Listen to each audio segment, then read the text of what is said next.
Dans l'actualité aujourd'hui, le marché de l'emploi repart. En tant que manager, Et le bonheur dans tout ça. La vie d'un manager est tout sauf un long fleuve tranquille. Il arrive en plus que parfois, un collaborateur quitte le navire en plein milieu d'une course.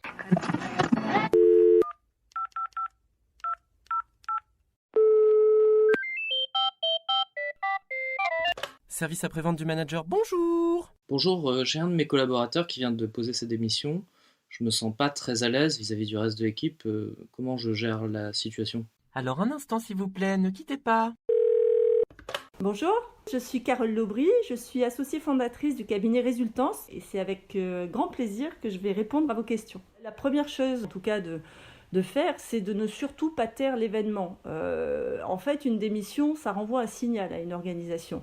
Il y a quelque chose qui ne va pas, il y a un sujet de mécontentement, il y a quelque chose qui a fait que, en tout cas, un salarié a pris la décision d'aller voir ailleurs ou d'aller exploiter son potentiel ailleurs. Et si ce signal-là, il n'est pas pris en compte par l'organisation, ça renvoie un signal au salarié qui reste que, au final, rien ne va changer parce que même quand il y a quelqu'un qui part, on ne se sert pas finalement de cet événement pour en faire quelque chose qui puisse être utile pour l'organisation et pour les salariés. Je vous recommanderais de recevoir cette personne en entretien et de comprendre les raisons qui ont motivé ce départ. Et ensuite de communiquer avec le reste de votre équipe pour que vous donniez le signal que vous avez cherché à comprendre et que vous allez en faire quelque chose. Voilà. Donc c'est peut-être une étape à passer, mais ça peut être pour vous en tout cas une occasion de marquer une forme de résilience dans votre collectif en renvoyant un signal à votre équipe que en tout cas cette information vous allez l'exploiter. Vous allez l'exploiter, vous allez chercher à comprendre et peut-être que vous allez même en faire quelque chose. Modifier quelque chose, changer une pratique, changer un rituel, changer une forme de communication ou en tout cas en faire quelque chose pour votre équipe qui servira finalement à l'ensemble de l'équipe. Oui, mais si je leur en parle directement, ils risquent de penser que c'est un échec pour moi en tant que manager. Alors, c'est vrai que quand on regarde les statistiques, bon nombre souvent de collaborateurs disent partir en raison de la difficulté avec leur manager. C'est pas simple parce qu'on a toujours un petit peu peur de s'en prendre plein la tête et que ça nous renvoie à ce qu'on n'a pas su bien faire, à nos fragilités, à ce qu'on n'a pas envie d'entendre. Parce que pour nous aussi, c'est pas facile. En tant que manager, on est un peu pris parfois entre le marteau et l'enclume. On est aux manettes, on n'a pas les moyens, on doit faire travailler les gens et on n'a pas de sous pour les augmenter, on n'a pas une politique de reconnaissance, etc. etc. Donc c'est pas simple. Là où ça serait très compliqué pour vous, c'est si on avait le sentiment que quand un de vos collaborateurs part, il ne se passe rien derrière. Donc vous pouvez aussi faire un travail en collectif autour de ces questions-là pour montrer que oui, c'est pas un non-événement, c'est un événement, mais l'essentiel est d'en retenir quelque chose et de communiquer autour de qu'est-ce qui a été utile, qu'est-ce qui a été profitable, qu'est-ce que ça vous a apporté, comment ça a nourri le collectif. Et en tout cas, moi, quand j'accompagne des collectifs, on fait ce travail-là.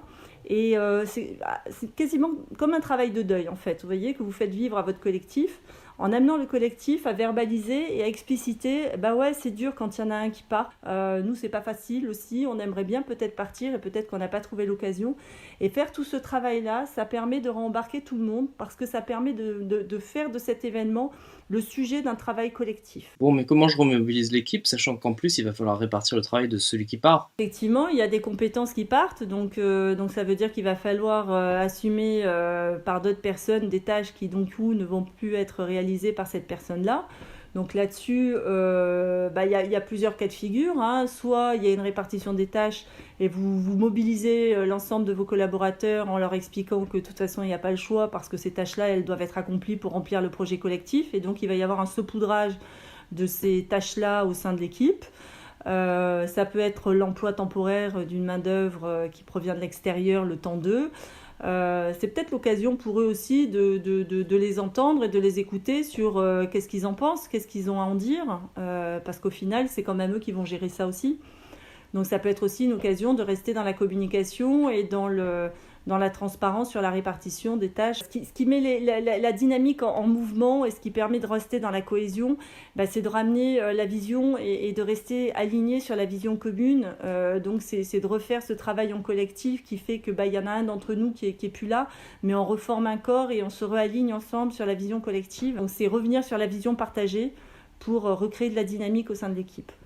Service après-vente du manager vous remercie pour votre question. Vous pouvez maintenant raccrocher.